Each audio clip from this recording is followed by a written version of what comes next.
Hoy estábamos Nas, Nerea y yo, Arena, en una terraza de un bar, cuando de repente ha empezado a llover. Y se nos vino a la cabeza la Dana de Valencia, que pasó justo hoy un año.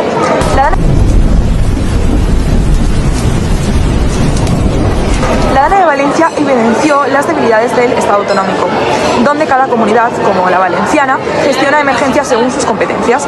La falta de coordinación en el Estado central mostró que la autonomía requiere cooperación efectiva para responder ante estos desastres. Entonces, nosotras se nos ha ocurrido esta idea. ¿Cómo funciona el Estado autonómico en España? Entonces, Arene, para empezar, ¿podrías explicarnos qué significa exactamente eso del Estatuto Autonómico del que tanto se habla en España? Claro, para entender qué es el Estado autonómico, primero hay que saber qué es un Estado. Un Estado es una organización política que tiene tres elementos básicos: el pueblo, el territorio y el poder. En España, además, ese poder está limitado por la Constitución, lo que significa que todos, incluyendo los poderes públicos, deben cumplir la ley. Según el artículo 1 de la Constitución española dice: España se constituye en un Estado social y democrático de derecho. Esto quiere decir que el Estado no solo garantiza la libertad y la justicia, sino que también promueve la igualdad entre las personas. Y en el caso concreto de España, ¿qué dice la Constitución sobre la forma del Estado?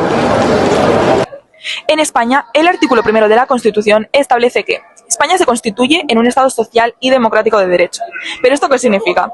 Esto significa tres cosas muy importantes. La primera, que es un Estado social, porque el Estado tiene la responsabilidad de garantizar la igualdad real entre todos los ciudadanos, obvio.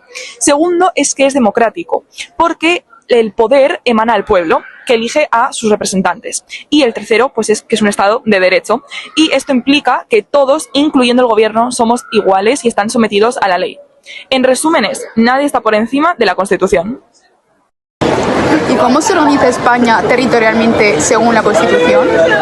El artículo 137 dice que el Estado se organiza en municipios, provincias y comunidades autónomas, todas con autonomía para gestionar sus respectivos intereses. Y este artículo es muy clave, porque da origen al modelo autonómico que tenemos hoy en día en España. Se trata de un sistema que combina la unidad del Estado con la autonomía de los territorios. España es solo un país, pero dentro de él cada uno tiene sus comunidades que tienen una capacidad de autogobierno propio. ¿Y por qué se adoptó este modelo después de la dictadura? Durante la época de la transición española era muy necesario reconocer la diversidad cultural, lingüística y la historia de España. Comunidades como Cataluña, el País Vasco y Galicia tenían una identidad muy marcada, y el Estado autonómico fue una forma de integrar estas diferencias dentro de la unidad nacional, España. Podemos decir, por tanto, que fue una especie de pacto territorial y un equilibrio entre la unidad y la diversidad. Algunas personas dicen que España es federal y otras que es centralista. ¿Cuál es la realidad? España no es un Estado federal, como podría ser Estados Unidos o Alemania, donde cada territorio tiene una soberanía propia, pero tampoco es centralista, como puede ser Francia. En realidad, somos un Estado unitario descentralizado. ¿Y esto qué quiere decir? Bueno, esto quiere decir que existe una única soberanía, que es la del pueblo español, pero parte de ese poder se reparte entre las comunidades autónomas de las que estamos hablando, para que así cada una gestione sus competencias. ¿Y cómo se garantiza la unidad del Estado dentro de esa diversidad? Aquí entra el artículo 2 de la Constitución, que resumidamente dice que la Constitución se fundamenta en la indisoluble unidad de la nación española, que es una patria común e indivisible entre todos los españoles, y esta reconoce y garantiza el derecho a la autonomía de las nacionalidades y regiones que la integran. Esta frase más o menos se resume en el equilibrio más importante del modelo autonómico, que es que por un lado España es una sola nación, indivisible, con una única soberanía, pero también por otro lado reconoce la autonomía de las nacionalidades y de las regiones, para que cada pueblo pueda autogobernarse en lo que le afecta. El Tribunal Constitucional, que lo explica muy bien en el 1981, cuando dijo que la autonomía no es soberanía. ¿Pero esto qué quiere decir? Esto quiere decir que las comunidades autónomas pueden autogobernarse, pero siempre dentro del marco de la Constitución. Entonces, ¿podríamos decir que el Estado autonómico combina unidad y diversidad? Pues exactamente, el Estado autonómico ha permitido que España sea un país unitario en su soberanía, pero también plural en su estructura. Pues gracias a este modelo se reconoce que somos pues, un país único, pero formado por territorios con identidades muy diferentes, como pues ya podéis imaginar, todos unidos pues por una misma constitución. No somos ni un Estado centralizado ni una federación clásica, sino algo intermedio, un modelo propio que reconoce la autonomía de cada comunidad, pero dentro de la unidad del Estado. Aquí es donde se debate y se aprueban las leyes que dan forma a nuestro modelo autonómico. Desde 1978, el Congreso ha sido el espacio donde se equilibra la unidad del Estado. La autonomía territorial está reconocida en el artículo 2 de la Constitución, que dice que España se fundamenta en la unidad de la nación, pero también reconoce y garantiza el derecho de la autonomía de las nacionalidades y regiones.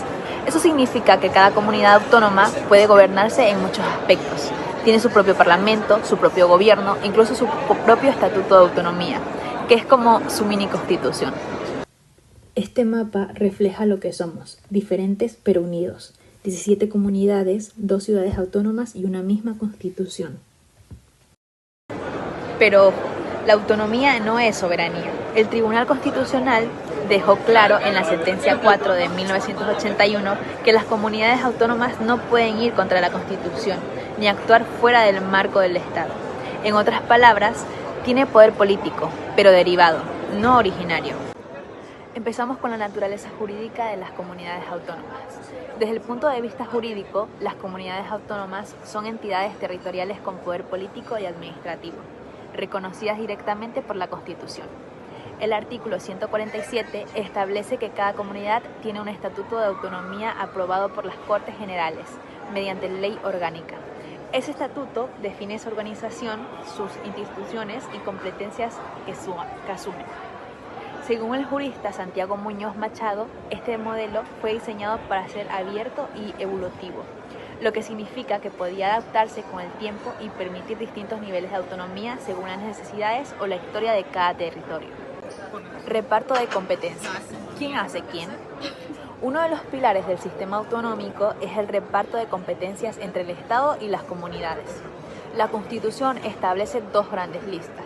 En el artículo 148 se indican las materias que las comunidades pueden asumir. Por ejemplo, agricultura, cultura, sanidad, educación, todo ello. En el artículo 149 se recogen las competencias exclusivas del Estado, como defensa, relaciones internacionales o política económica. Aún así, en la práctica, los límites están siempre claros y el Tribunal Constitucional ha tenido que intervenir muchas veces para resolver conflictos. Un ejemplo famoso es la sentencia 31 en 2010 sobre el Estatuto de Cataluña, donde se recordó que la autonomía no puede desbordar los márgenes constitucionales. Solidaridad y cooperación entre comunidades. La autonomía no significa que cada comunidad funcione por su cuenta. La Constitución también exige solidaridad entre territorios, sobre todo en el artículo 2 y 183. Esto se traduce en instrumentos concretos, como el Fondo de Compensación Interterritorial, que ayuda a equilibrar las diferencias económicas entre comunidades. Además, existen mecanismos de cooperación como las conferencias sectoriales o los acuerdos de colaboración, donde el Estado y las comunidades se reúnen para coordinar políticas comunes. El problema es que muchos de estos mecanismos no son obligatorios y a veces cada comunidad sigue su propio camino y retos actuales del Estado autonómico. Después de más de 40 años, el Estado autonómico ha funcionado bastante bien, pero tiene desafíos pendientes. Mejorar la coordinación entre administraciones, reformar el sistema de financiación autonómica y, sobre todo, reforzar la lealtad institucional, es decir, que estados y comunidades colaboren de verdad en lugar de competir entre sí. En resumen, el Estado autonómico español es un sistema complejo, pero también una de las claves de nuestra convivencia democrática. Ha permitido reconocer la diversidad sin romper la unidad, aunque sigue necesitando ajustes. Como dijo el jurista Francisco Rubio Llorente, la unidad de España no consiste en ser iguales, sino que compartir un mismo proyecto común. Desde los Pirineos hasta las Islas Canarias, la diversidad de España es también su fortaleza. Cada paisaje, cada acento y cada cultura son parte del mismo proyecto común. La autonomía nos permite reconocer esa diversidad sin perder la unidad. Entonces, Nas, ¿qué es el proceso autonómico? Es el camino que siguen los territorios de España para convertirse en comunidades autónomas. Les da autogobierno, pero siguen formando parte del Estado español. Cada comunidad tiene su propio estatuto de autonomía, que es como su mini constitución. ¿Y cómo empieza esta iniciativa? Se inicia, si lo piden, las diputaciones provinciales u órganos insulares y 2/3 de los ayuntamientos que representan la mayoría del censo. Hay 6 meses para hacerlo y si no sale adelante se puede intentar otra vez tras 5 años.